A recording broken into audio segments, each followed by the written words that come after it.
It's rickety. It's rickety, and unfortunately, it's the number one crossing in North America to the U.S.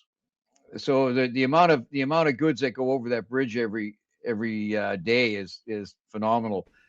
But I was heard listening that they're slowing down. One article said the amount of traffic slowed down, and their truckers and trucking firms in Canada are rerouting their trucks up to Sarnia to cross there. It's cheaper to pay the extra trucking costs than to use the Ambassador Bridge. So, I mean, we have alternatives if we were to shut down the Ambassador Bridge for all traffic. They have the tunnel, and they have Sarnia, and it would force pressure on the U.S. government to open up the Gordie Howe Bridge. And like you said, you would know, you go across that Ambassador Bridge once in a while, and if it's in bad state of repairs, it should be inspected for sure and shut down until it passes an inspection. So off with the gloves there, Carney.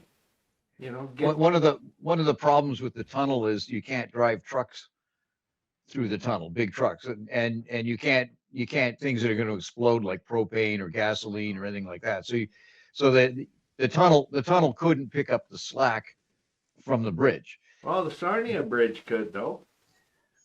We could always have the federal government subsidize truckers to spend a little bit more time, go up to Sarnia and down versus going across the Ambassador Bridge.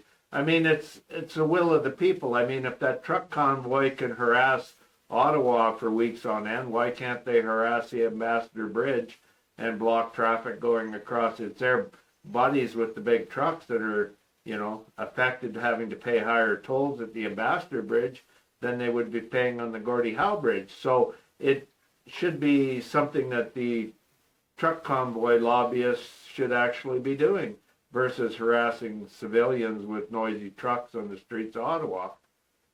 So this would be a legitimate reason to use your big trucks to block roadways? They tried it.